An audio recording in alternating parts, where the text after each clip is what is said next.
Hey, good morning and welcome to Breakthrough Walls. I'm Ken Walls and I'm your host.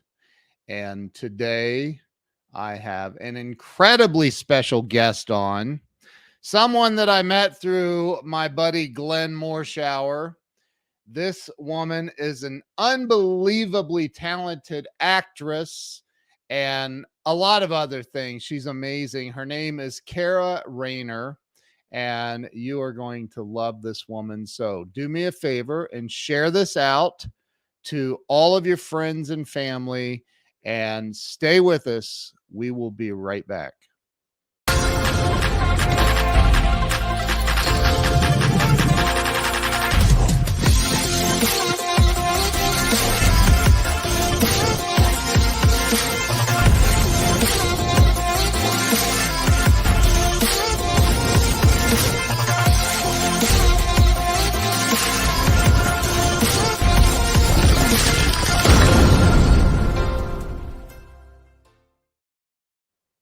And we are back. Let me bring Kara on. Kara, welcome to the show. Hi, Ken. Thank you. I am really excited to be here. And also, I wanted to say welcome to Texas because I know you're in Texas now. And are you a Cowboys fan already? So Glenn and I were talking about this last night. I've been a Steelers fan since I was 7. I know. Ooh, I'm sorry. Well, they win a lot. They used to. But I told him, I said, it's almost impossible to live in Texas and not take a liking to the Cowboys. No, it's kind of a law. Yeah. My 12-year-old daughter said, "Hey, Dad, should we switch to the Cowboys?" And I'm like, "Not yet. We just got here a month and a half ago. Relax, sweetheart." So, oh my gosh. No, but I like the Cowboys. They're kicking some butt. Yeah, they're actually looking pretty good right now. My husband's actually happy about that right now. So, because usually he's cranky. He's like, "Oh, they did this and they did that," but right now I'm like, "Oh, they're doing pretty good." Oh, that's awesome. So, Kara, first off, I gotta say that we both just starred in a movie together. I'm just kidding. All right, I was the guy in the bowling alley next to you guys, but anyway, so you and Glenn were in a great movie. Glenn and I talked about it on air last night, called Grumpy Old Santa. Yes. And we had Jay Walters join us, which was fantastic. That's awesome. Yeah. My gosh, what a great time that was for me as a first timer on a movie set. I was like, this is unbelievable. And then I got to meet you. And I think you were even more excited about meeting me, which was crazy. Oh, I was very excited about meeting you. I've heard about the Ken Walls forever. And I've seen you on Facebook, of course. And you were right in front of me. Oh, I was kind of blown away when I asked you, can we take a picture together? And you're like, I'd be honored. So Kara, this show it's literally about helping people have a breakthrough in life. And I've found that by, people sharing their stories, their life stories, that there's healing in that for themselves and other people. Yeah. Yeah. So let's talk about where you were born and raised. Start there.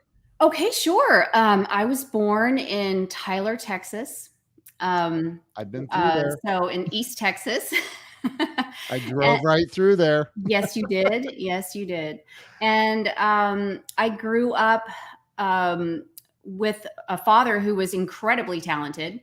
And he was a very popular singer in Tyler at the time. And he was a trained opera singer. And wow. And just singer in general. And so I grew up watching him perform and going to concerts. It was like every week I felt like we were going to a concert, listening to him sing. And so that was something that I loved doing. And I started thinking, hey, I want to do that too. And wow. How old were you?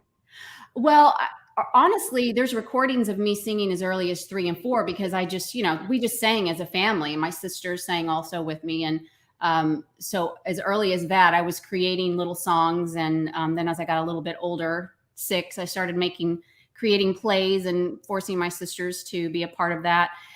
And so I had the bug pretty early. Wow.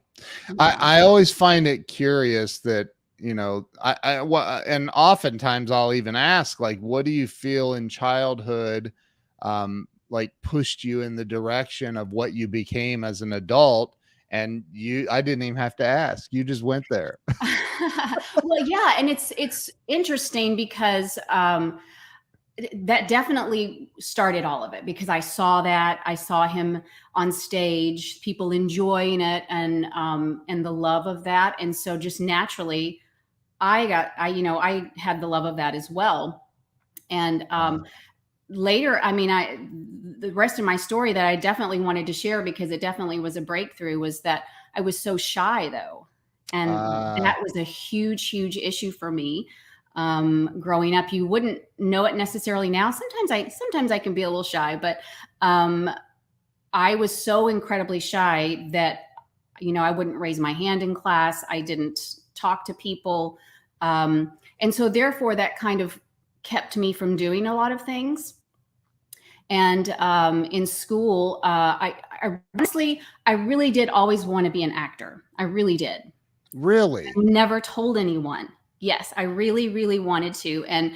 But I was, and my family were like, okay, you're going to sing, you're going to play piano. I did all of that, took voice lessons and piano lessons, classical piano. And do you, sorry to interrupt, but no, yes. Well, no, I'm not sorry. I'm interrupting on purpose. It's your show. So, but what did you start? I mean, do you sing opera? Did you start singing opera as well? No, I didn't like that gift. But I never tried either. But I did sing in choirs and pop kinds of music, but mostly choirs. My dad I wanted to be in the drill team kind of a thing. I was like, I want to be cool like the drill team girls, but I wasn't allowed to do that. I had to sing, take voice lessons, and take piano. That was the more classy thing to do. And my dad would say, and so no, drill team's not classy. Wasn't classy. No offense to all you drill team people. I was so jealous of all of them. They looked so cool doing their thing. Wow. So no, I just trained to be a singer. And so growing up, I thought, well, I guess I'm going to be a music teacher or something like that.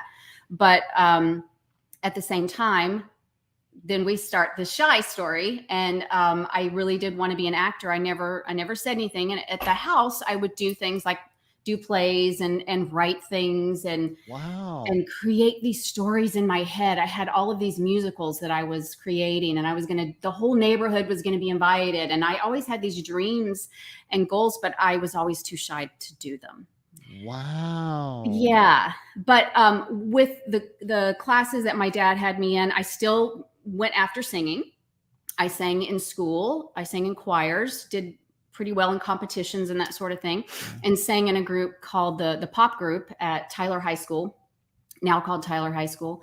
And which was kind of a big deal to be in that. You had to really know how to sing to be in that.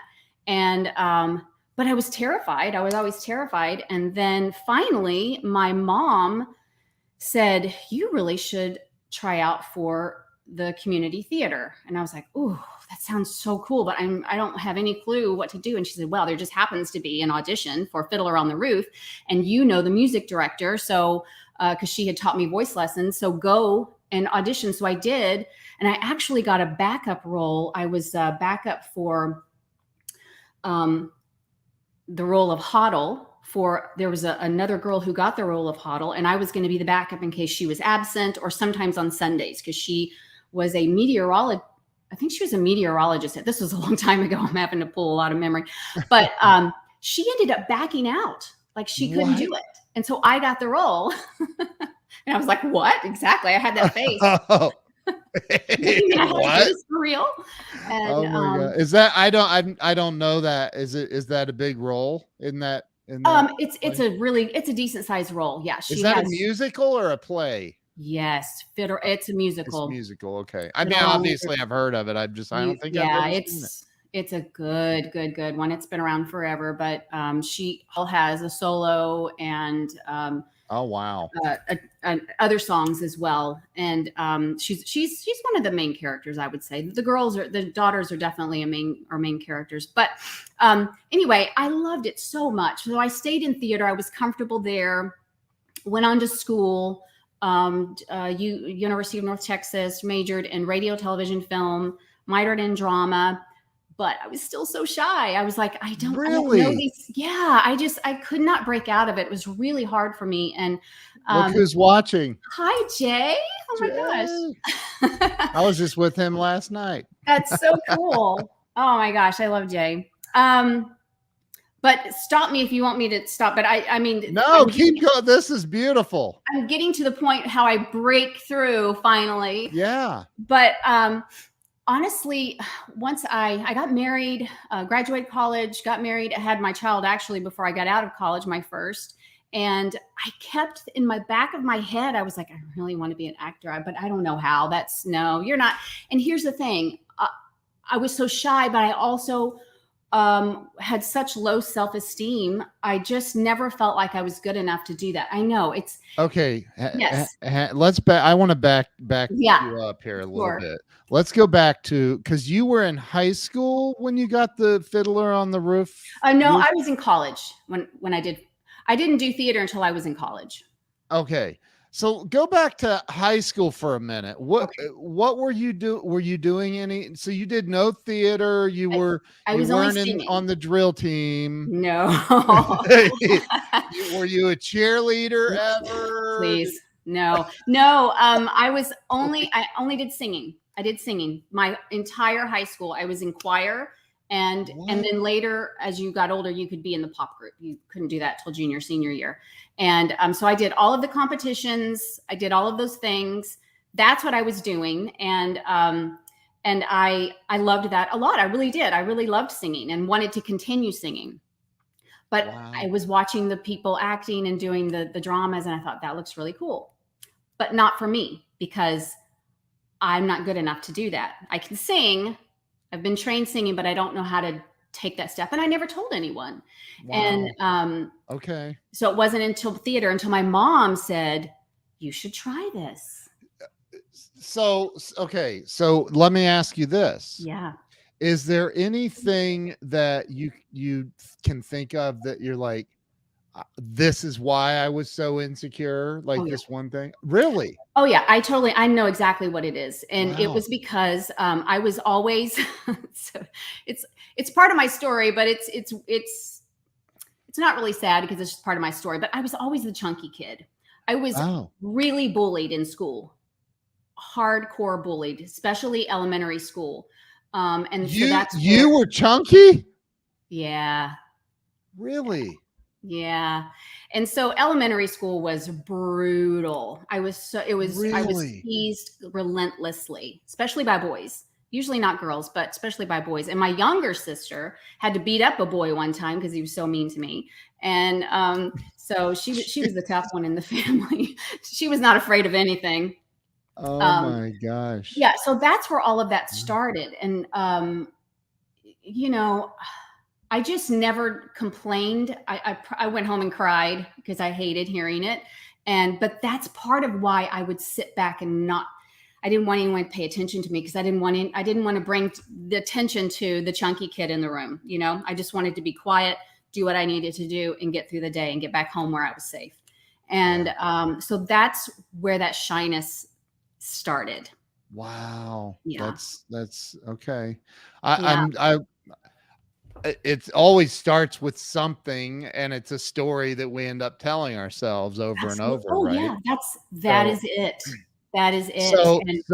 So you get to college, your mom's telling you go try out for the and you get the part. Mm-hmm. How did that go? Oh, it went great. It went really great. I took to it instantly, and I loved it. I loved memorizing. I loved being on stage, even though I was very scared. I would get backstage. I'd be like, oh, I'm so scared to get up there. But once I got up there, I loved it. And I was like, wow, once you get up there and you start getting into it, you really enjoy it. And the feedback from people was really positive. They enjoyed me in that role. They enjoyed my voice. I should keep doing it. And so I did. I was comfortable at this theater in particular. I loved the people there. And so I stayed there for a couple of years doing their shows, and then went on to University of Texas, had a drama department, and I went over there, and that's where I met my husband, actually. And so he was in a play, and I auditioned for a play because a friend wanted me to, and got a part there. And so it kept blooming, and then I went off to finish college in Denton. And that's when I didn't know anybody again. I got back into my little shell because I didn't know anybody in Denton, and I didn't even try other than my husband, and went right back into the shell, but still dreaming like, oh yeah, I think I'd love to do this. I'd love to try this, but I don't know how. And remember, you're not good enough. Remember, you're not good enough for that. That's what I kept telling myself. So I have a question. Yes. You are definitely not chunky now. You're not. No, okay. I'm just letting everybody know. I've met Kara in person. She's not chunky. So when did the chunkiness shift occur, or did it? Had it occurred yet in college? Yes, to some extent. Yes. And I would say even in middle school, that started to get better as far as the chunkiness. Okay. But I've always been like up and down, up and down, up and down. Okay. And so therefore that thought stayed in my mind. Because sometimes I was up, sometimes I was down. Yeah. And but still, even when I lost everything I wanted to lose, that thought was still in my head. And here's where I learned about the voices in the head, and but I didn't learn those until late in life, to be honest with you. And it's kind of a gradual thing that led to this other thing, that led to this other thing, and then I finally opened up. But part of my breakthrough, unfortunately, happened was a terrible tragedy in my family. And it's part of the story, and it actually was a breakthrough for me, unknown at the time, of course. But after I finished college, like I said, I had my first child before I even graduated, and I loved being a mom. I loved it so much. And then I had another child, and then I had another child, and I had already decided I wanted to be a stay-at-home mom. Absolutely loved it.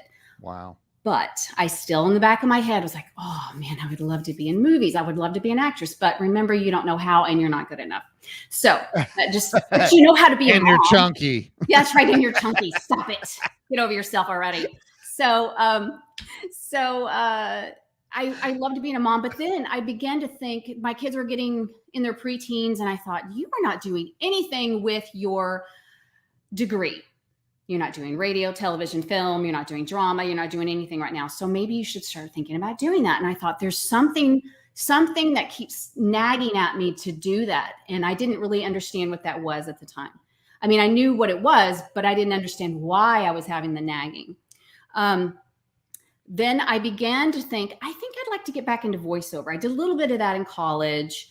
I started talking to my father about that. And I was like, I've been thinking about doing this. And he's like, yeah, you definitely should do that. Start doing, do things that you enjoy. And I was like, yeah, I think I will. Well, then out of the blue, of course, this is how these things go. My father, unfortunately, was killed by a drunk driver, just like one day. Your father? My father. Yeah. Oh my God. I know. It was in 2008. So I'm so sorry. Well, yeah, thank you. But it was, I tell this story only because I don't, it's not, it's a long time ago now, but it's still, it's pain's still there. But what happened was, this was the beginning, the genesis of my unfolding. It just was. Wow. Because I realized, I always get emotional, but it's okay. You know what Glenn says about tear ducts? God didn't accidentally install those. That's right. That's exactly right.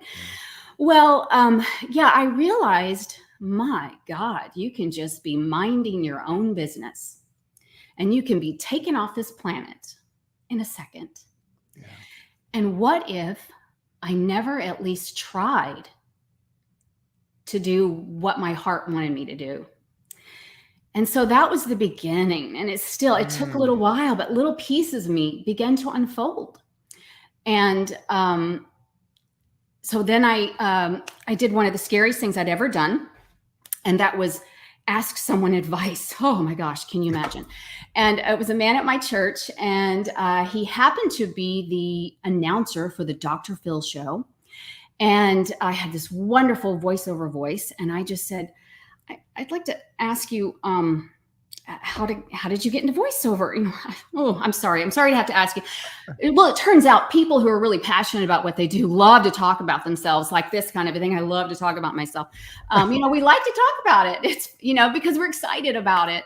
And so he was like, of course, yeah, you should totally do it. You have a great voice. You also have a great look for television. Why don't you think about that? No, I was thinking, that's just, really? You think I could? And so he kind of got me on that path. And then the second scariest thing was he told me who to go to for voiceover lessons and for acting lessons. He said, you have to do acting lessons. And I thought, oh, I thought you could just like jump into acting. And it turns out, no, it doesn't work like that usually. So I jumped into acting lessons, and that was about 11 years ago, probably maybe 12. And then as soon as I did that, then I did lessons for a while. And then I started doing some auditioning, and terrified the whole time. But step by step, I started meeting people who took me to the next level, who told me about the next thing, who told me about background work, who told me about this website that you go to look for auditions. And I was meeting people and networking and building upon that relationship. And wow. Slowly, then I began to realize this. I love this so much. I mean, it was like my oxygen. And that's when I realized something that I'm so passionate about now. And that is that there's some people out there that don't know that they can actually do whatever it is that they want to do. And I feel so strongly that everyone has a dream. They may not own up to it. They may not tell you what it is, because I wouldn't talk about it. I was too embarrassed to talk about it. And then, because if I say I want to be an actor, they're going to say, oh, remember, you're not good enough for that. Right. So everyone has a dream. You just have to, then the thing is, when you have the dream, there's always going to be a fear or a resistance to it, because you don't know about it yet. You don't know how to do it. Yep. So there's going to be resistance. And I love talking to people who are kind of right on that line. Like, I really would like to do this. Yes, do it. Do what your heart is telling you to do. Because what I realized was I was living, even though I loved my life, I loved my children, I loved my husband, I was living an unlived life, because once I started acting, that's what I wanted. That's what my heart was telling me to do this whole time. And I didn't listen. I have a question for you. Yes. About the that's Kara, not Ken. Hey, I can sing, and I now have an acting background. That's right, buddy. Wasn't much. So Glenn said, ever since Ken was in, he's been insufferable. I'm like, what, dude? I don't even mention it to people. But so I want to ask this, because you had this epiphany that, when your father, and I'm not trying to ask your age, but I'm curious how old you were when all of that unfolded for you. It started to unfold. Yeah. So, I don't typically tell my age, but I feel like right now this is really appropriate, because a lot of people figure these things out way earlier than me, and I didn't. Yeah. And I want people to know that that's okay, because once I figured out what it was that I wanted to do, oh my gosh, everything is, I'm free. I feel more excited about that. My father was killed. Yeah, exactly. Wow. My father was killed when I was, hold on. Blah, blah, blah, blah. You don't have to give an exact age, Well, but no, it's so around 42, 41, 42, somewhere in there. Okay. So, and I've Wow. been doing this for, Yeah, a 12 while. plus years. Yeah. So do the math. But anyway, I would say, honestly, I was 45 before I really went, wait a minute, I'm not really, this is what I really want to be doing. This is it. And Okay, so I'm just gonna say, if I would guess you to be in your 30s right now. So, holy crap! So, wow. Okay, I've got to. We've got to stop for a second here because I really want this to resonate with people watching. I just moved to Dallas, and well, I'm way north of Dallas, but anyway. That's a huge step, and I'm 54 years old, and it is a huge life change to uproot your family and just move, right? Right. Yes. But you found your calling in your 40s. Mm-hmm. You didn't find it. You finally said, okay, you surrendered to it, I guess. Yeah, that's right. That's right. It's never too late. No. Never. That's exactly right. And that's why I thought, okay, let's just say it, because that's exactly right. It's never too late. And I've proven that to myself. And I've also proven that it doesn't matter what the obstacle is. It doesn't matter if it's age. It doesn't matter if it's weight. It doesn't matter if it's money. Did I have money when I started doing acting? No, absolutely not. Do I, not even now, but I'm just, taking acting classes, takes a lot of funds, but there's also a lot of free stuff too. So I love to talk to people who are just kind of getting into it. And it's a passion, you get out there and you do passion projects that don't even pay, and you just kind of start doing it. And because it feels so good to be working on something and bringing a story to life that is important to you, or, you want to bring a message, into the world, something that you feel is very important. But that's correct. It's never too late. It really does not matter the obstacle. And I dare anyone to tell me an obstacle. I will tell you how to get over it. Amen. I love this story. So you, where weren't we? Did we get past Fiddler on the Roof? Did we get past all? And am I saying roof? Roof. I say roof. Roof. Yeah. Yes. So you did that. It went really well, and that's where you just said, I'm gonna keep doing theater stuff and all of that, though. That's right. Quite a while. Yeah, I didn't quite jump in with both feet. It honestly was not until my father was killed that I thought, oh, I got to jump in now. I can't. I really just can't. That's really all it was. I mean, that's amazing. It just was. I mean, that's what gave me the determination and the commitment. Because I thought, oh my gosh, I'm already in my 40s and I haven't done anything that I've really, really wanted to do. Nothing.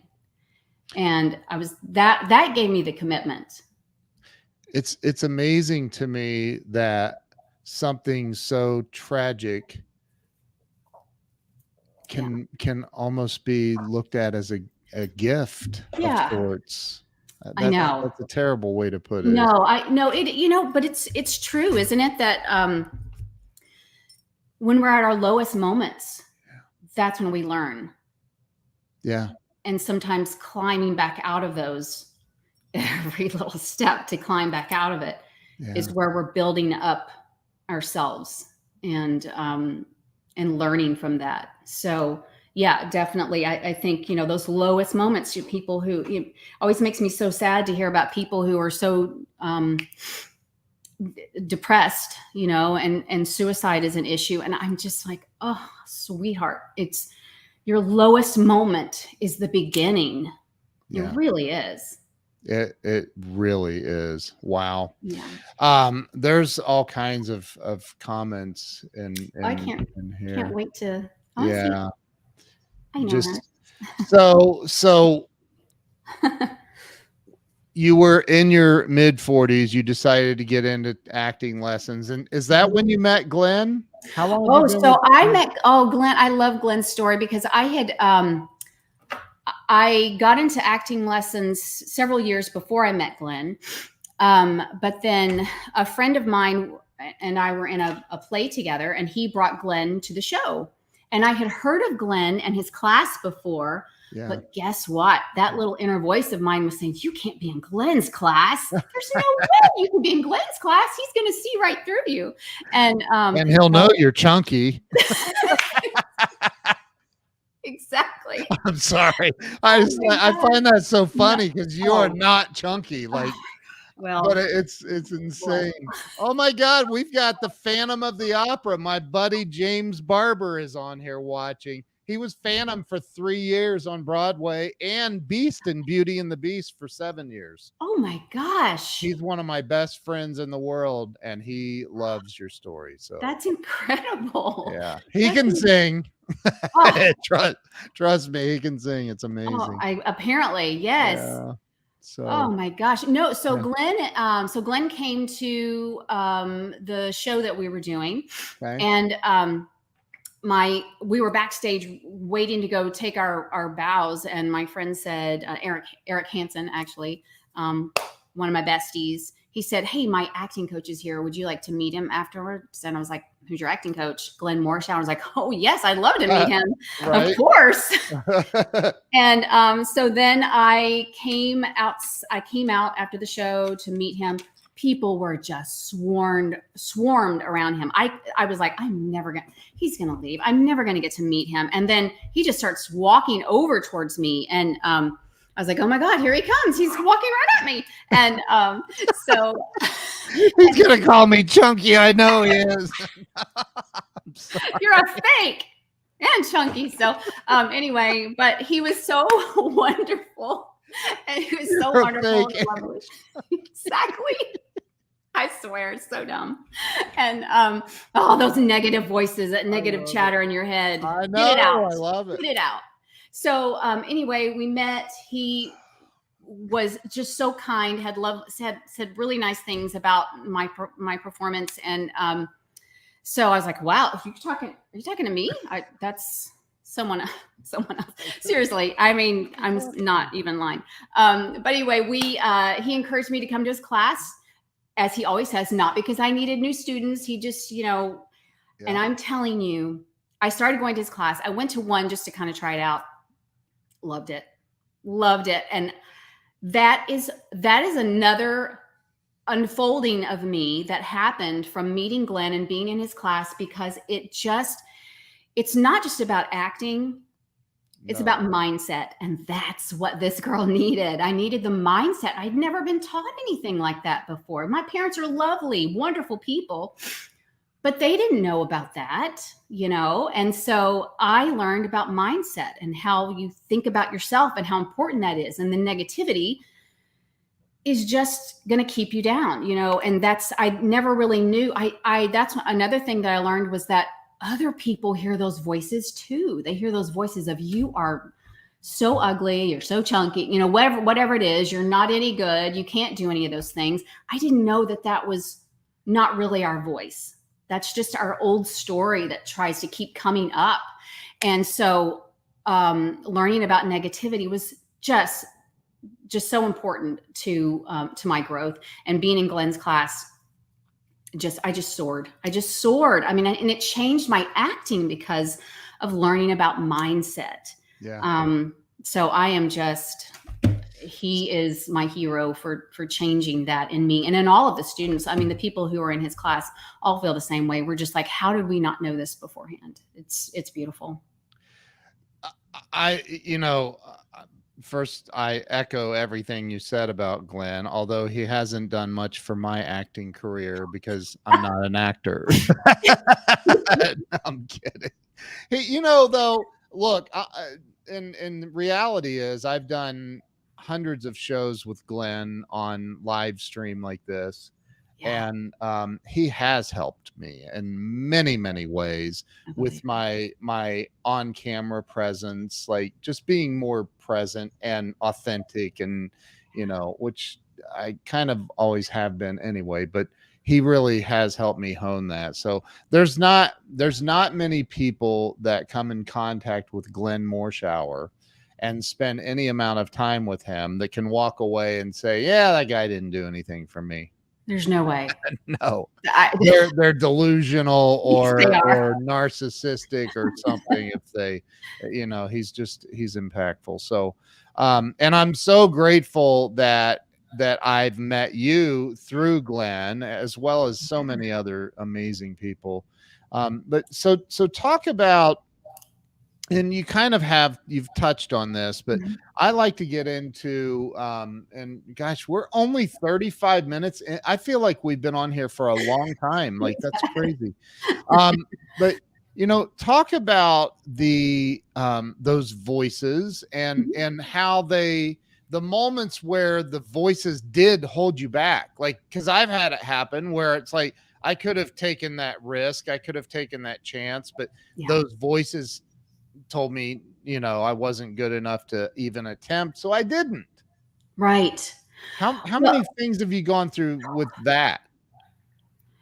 oh, I can't even, I don't even, all of my early years up until I was 45, honestly, were all those voices. They Oh really my were. God. And Wow. it just kept me down constantly. And, but I didn't know that was a voice. I don't know. I thought that was, what I'm supposed to be hearing because I wasn't enough. Now there's two different voices. Here's what I think and what I know for Yeah. myself to be true is that there's two different voices. You have the negative voices, but Yep. you also have the whispers, as Glenn calls them, those little nudgings that are trying to tell you to do something. But then it's like the devil and the angel, that sit on your shoulders. And Yeah. the negative voice is telling you how terrible you are and how stupid you are, or whatever the voice is telling you. Right. And then, but you also have these whispers. And so what I've learned to do, those negative voices kept me away from so many opportunities. I know because I would just instantly like, no, I can't do that. It's not even possible that I can do that because I don't have a clue how to do that. But I didn't listen to the whispers that were saying, but we want you to. We want you to try. We love this stuff. Look at you light up Right. when you watch this movie or you do this thing. And so learning to tune out those voices was gigantic for me. And I definitely have. It's funny because I've been thinking about that recently because occasionally they try to rear their head. I don't know that they ever fully go away, but sometimes a little voice will pop in and say something. And I'm thinking, please get out of here. What are you trying to do to me? But so it is kind of funny to hear them pop up every once in a while. But now I listen to the whispers instead, to the voice that's saying, you have this thing that you want to do. And that's what I want people to realize is tune out those negative voices because they're really not you. They're really not. They're stories that people have told you, that bullies told you, that maybe someone in your family who possibly wanted the best for you but didn't know how to explain it and just said, you can't do that. Don't do that. Don't leave. Don't do those things. Stay here, and it's not because they don't want you to succeed. I guess in some cases there may be one of the things, I can't remember exactly how Glenn puts it, but people don't always want you to outshine them. They want you to shine, but not outshine them. And when you Yeah. start to do that, they might start to say some things, that aren't encouraging.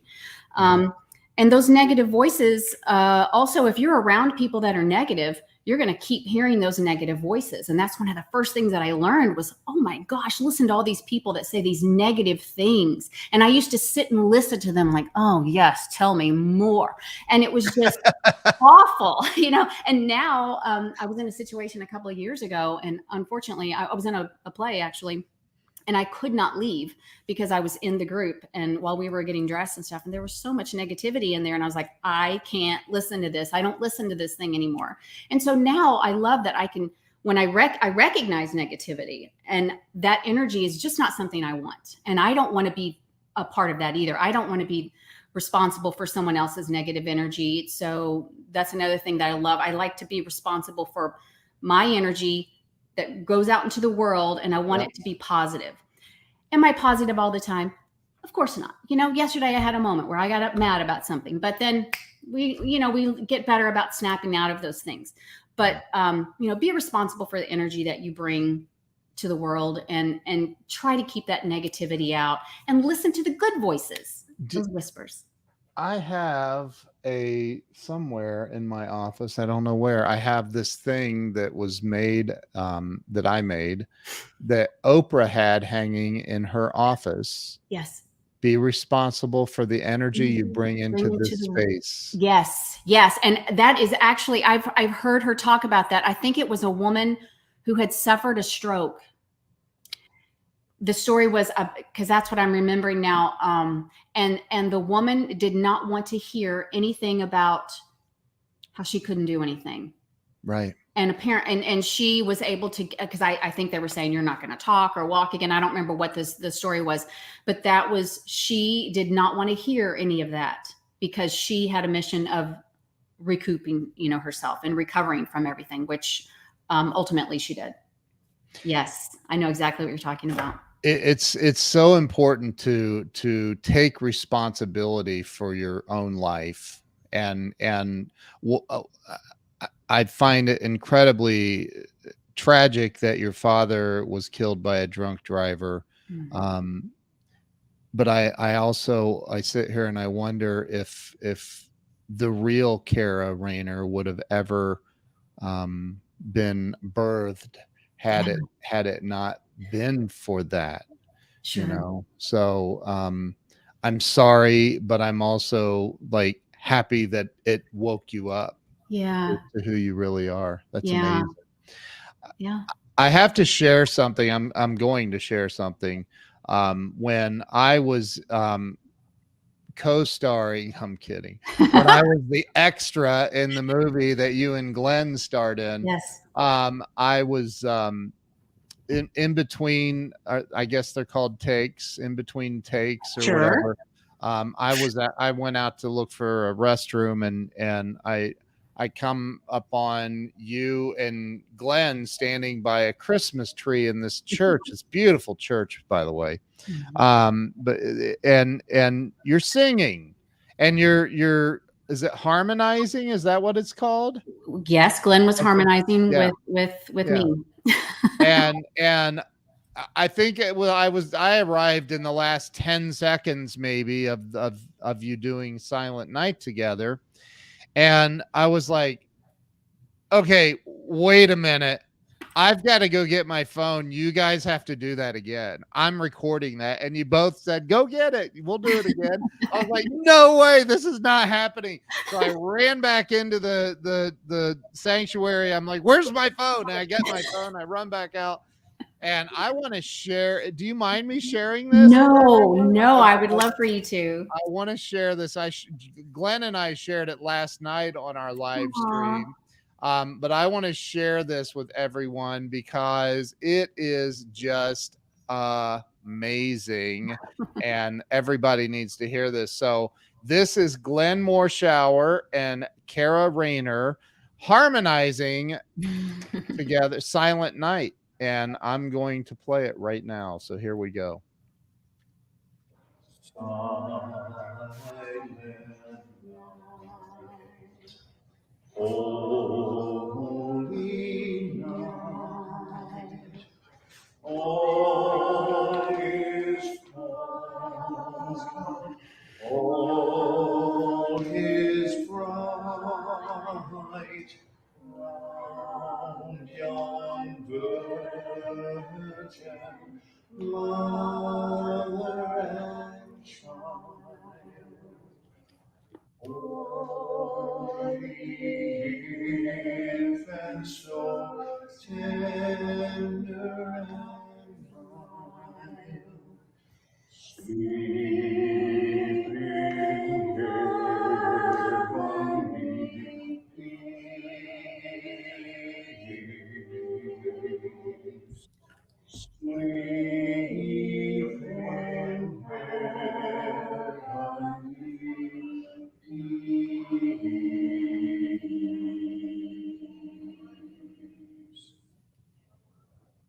Aw. Wow.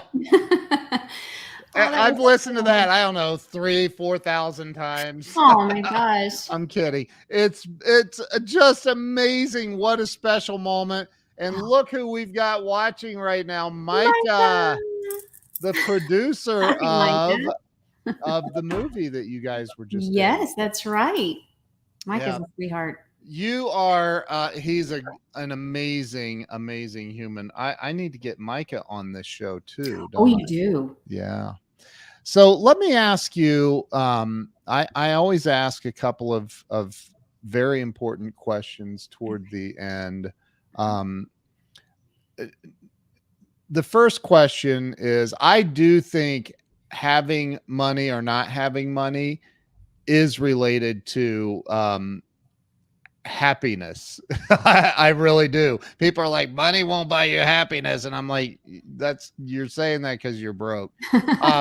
But you know, what do you think, in your opinion, what do you think holds people back from two things? Number one, real financial success in life, and number two, freedom, happiness.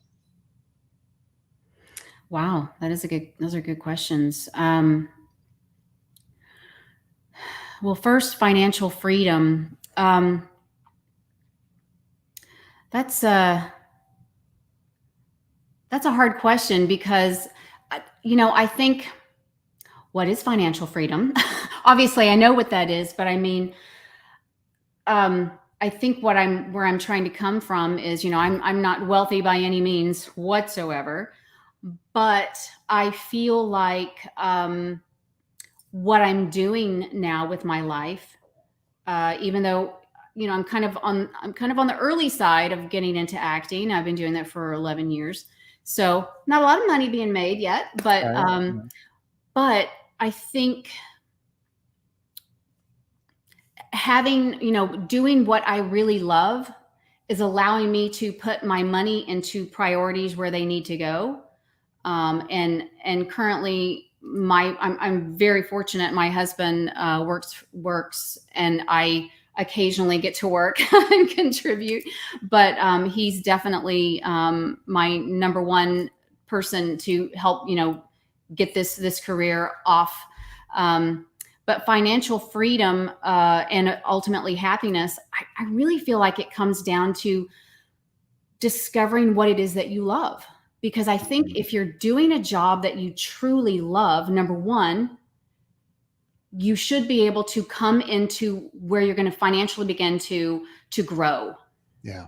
Whatever that is, if it's a nurse, if it's a teacher, if it's an artist, and then the happiness comes from actually living the way your heart is wanting you to live. So, this is coming from someone who isn't wealthy by any means, but knowing that you're living in your purpose, you're living as you're called to live, and not to ignore that. Will allow for the happiness to begin to unfold as it did for me, because I did ignore that. Pay attention to that. I've heard people say, what is it that you want to do? I think I mentioned this earlier, and some people say, I don't know. I don't believe that. Number one, I believe you do know deep down in your heart. This is the deepest secret inside your heart. What is it? What would you do if money were not a question? If you didn't have to worry about money, what is it that you would do? And I think that's where you're going to find your calling or your purpose if you don't know what that is.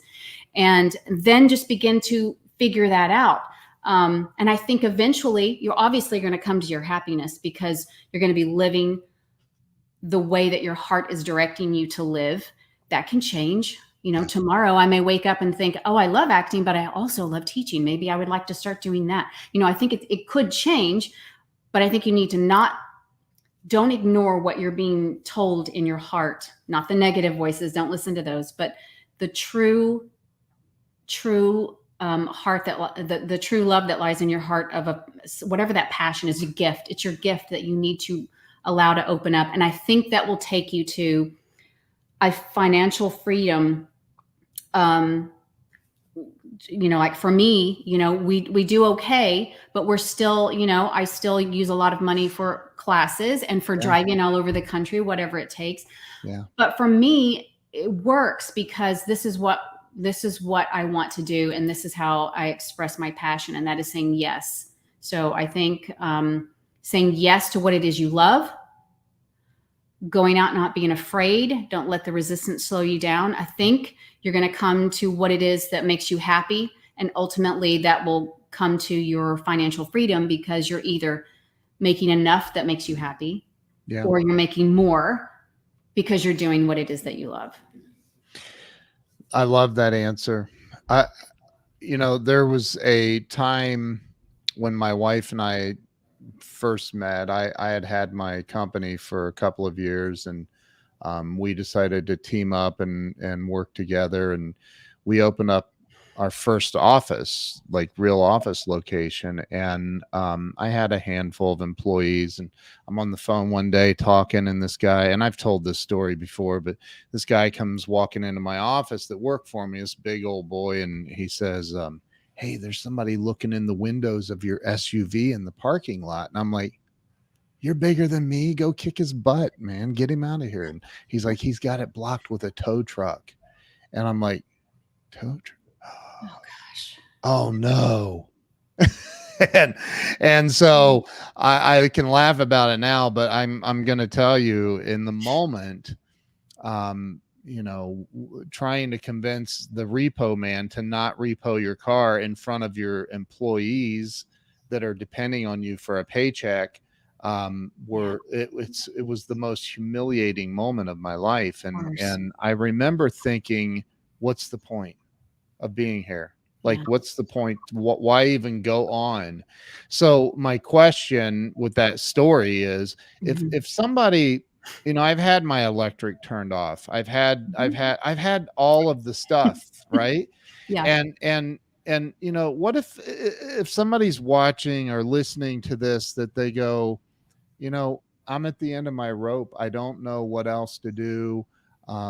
As we know, during COVID, suicide rates just skyrocketed, globally, not just here in the US. But like, what if somebody's watching and they're like, they feel like just giving up, they've lost all hope, and they called you and said, I don't know what to do? What would you say to them?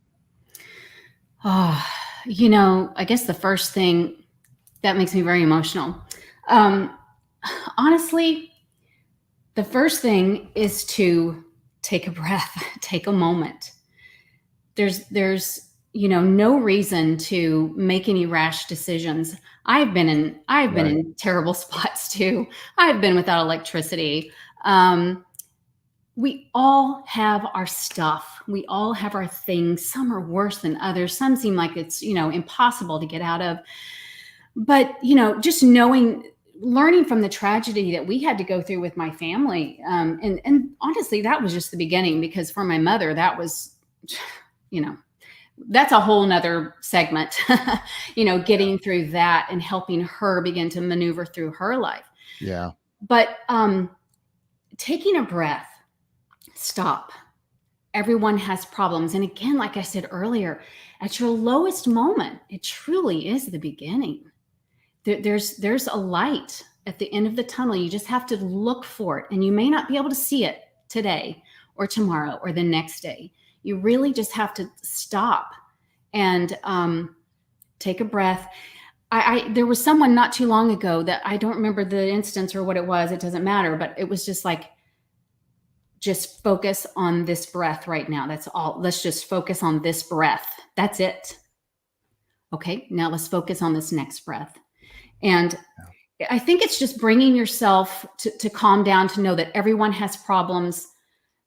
There's always someone worse off than you are. Yeah. I know that's said, but it's true. And just know that it's not the end. It's literally the beginning. It's a low point. Figure it out. You can figure out how to get through it. I know there's been times I'm like, I have no money. There's no way to pay this, but it works. You eventually get to the point where you can work it out and you figure it out. You just have to continue to say yes to life.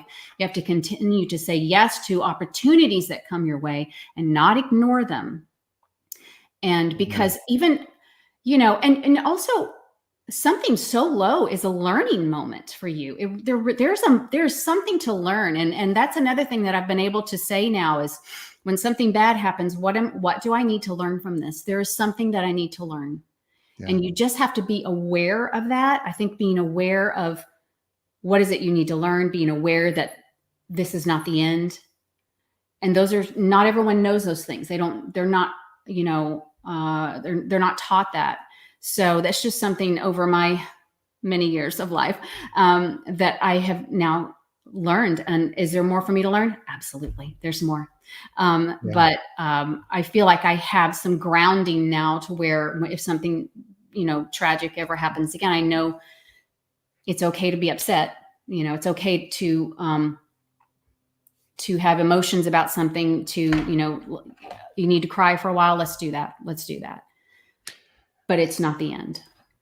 You just reminded me, I just did a huge event with my buddy Ramey on Zoom the other night, and we went through this Steve Jobs video of Steve Jobs speaking to Stanford, and it was one of it's his most famous speech of all time. And he says in this video, he says, as you look back over your life, and it's hard to, if you're in the moment of, holy crap, my electric's getting shut off tomorrow if I don't pay this, or it's hard to see it, but there will come a moment, and I've experienced this moment, and I try to reflect and experience this daily, but there's a moment where you can look back and all of a sudden you see all the dots connecting. You're like, oh my, that's why because if that wouldn't have happened, then this wouldn't have happened. Yeah. And the dots start connecting. That's correct. Yeah. I And you believe can't that. connect the dots looking forward. He says that you can only connect the dots by looking back at the events, and you're like, okay, I get it now. And I Right. see that with you. I see that in your story, and Mhm. the tragedies that led to, you becoming the amazing woman and actress that you are. Yeah. Yeah. It definitely, those things definitely set me on a path and got me to the next point, to the next point, to the next point. And I'm looking forward to what's next. That's awesome.